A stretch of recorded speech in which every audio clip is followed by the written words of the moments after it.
unknown friends. This is a video on the Bhavas, the houses of Vedic Astrology. And to talk about the houses, first we have to choose a chart style, and there are 3 chart styles of Vedic Astrology: the East Indian chart, the North Indian chart, and the South Indian chart. Starting with the East Indian chart, we see that the signs never move, so you're always going to have Aries, Taurus, Gemini, Cancer, running in a counterclockwise direction. And the houses also cycle in a counterclockwise direction. You would find the ascendant, know that that's the first house. Second house would be Scorpio. Third house would be Sagittarius, and so on. The North Indian chart has houses that never move. This is always going to be your first house right here. This diamond is El Numero Uno. This also cycles in a counterclockwise direction, so you're going to see first house, second house, third house, fourth house, fifth house, sixth house, and so on. The diamond is very well emphasized here between all the angles, so it's kind of nice to see where the angles are jump right out at you. As mentioned, in this case, the signs cycle in a counterclockwise direction. And the third of the chart styles is the South Indian chart. The signs never move here either.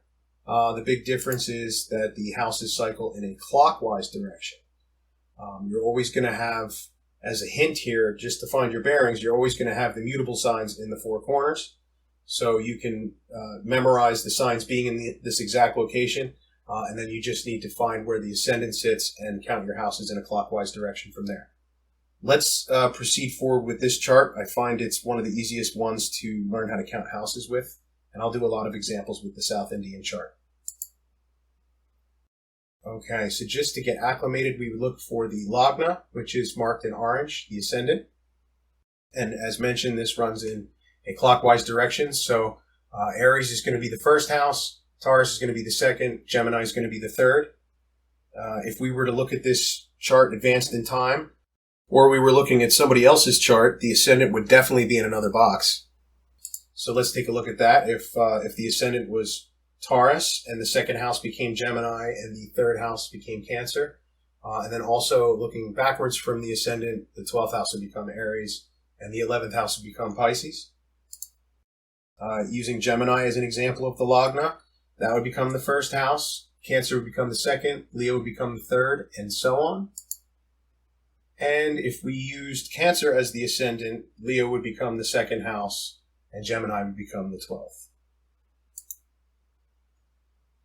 Okay, there are 4 different types of houses here, 4 different classifications that drive the native. Dharma, which is righteousness, Artha, which is wealth-driven, Kama, which is pleasure-seeking, and Moksha, which is spiritual liberation. The first house is a dharmic house. So it's going to be ruled by righteousness. It's signified by the sun. And the way that you use the signifier is, if you want to understand more about first house matters, you would look for where the sun sits in the native's chart and understand whether it's debilitated or really strong. Perhaps it's exalted, and whoever it's associated with by aspect and by house, it's going to tell you more about first house matters. So that's how you apply a significator. So the first house significator is the sun. And the first house represents the eyes, head, body, and conscious thought. The second house is a wealth-driven house, an Artha house. It's signified by Jupiter, and it represents wealth, family, speech, and demeanor. So a little bit more evolved than the tropical meanings. The third house, also a little bit more involved than tropical meaning. It's a Kama-driven house, so pleasure-seeking. It's signified by Mars. You might expect Mercury, but in this case it's Mars. And it represents younger siblings, prowess, and courage. The fourth house is a Moksha-driven house, seeking spiritual liberation. It's signified by the moon, and it represents the mother, home, property, and the grave. The fifth house is a dharmic house. It is signified by Jupiter, and it represents progeny, kids, publishing, and dharma. The sixth house is a wealth-driven house, an Artha house. It's signified by Mars, and it represents sickness, enemies, calamity, and duty. The seventh house is a kama-driven, a pleasure-seeking house. It's signified by Venus, and it represents marriage, relationships, and partners. The eighth house is a moksha-driven house. It is signified by Saturn, and it represents longevity, death, fear, and partner's money, also the partner's speech. The ninth house is a dharmic-driven house. It's signified by Jupiter.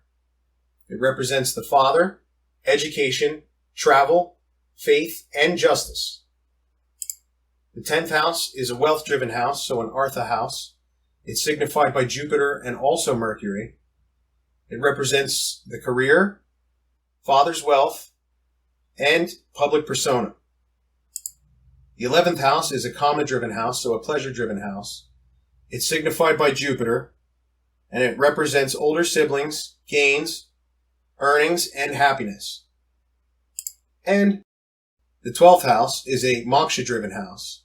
It's signified by Saturn, and it represents moksha, or spiritual liberation, enemies, hospitals, and all things foreign. The trikona are your trinal houses. These are going to be benefic houses. From the ascendant, the primary trine to look at would be the Dharma Trikona Hava, which is made up of the Lagna, or the ascendant, the 5th house, and the 9th house. This is the trine of righteousness.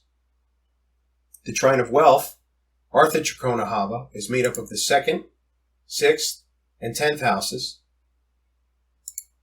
The trine of pleasure, Kama Trikona Hava, is made up of the 3rd, 7th, and 11th houses. And the trine of liberation, the Moksha Trikona Hava, is made up of the 4th, 8th, and 12th houses. You can look at a Trikona Hava from any chart point. In this case, we examine the ascendant, but if you were going to look at a signifier, say Saturn, signifying more of 12th house matters, you could look at any planets that are relating to it in Trikona, using this same method. Kendra Hava are going to be your angular houses. If you're familiar with Western Astrology, they're your 4 angles, your 1st, your 7th, your 4th, and your 10th houses. So right here from the ascendant, that would be these here.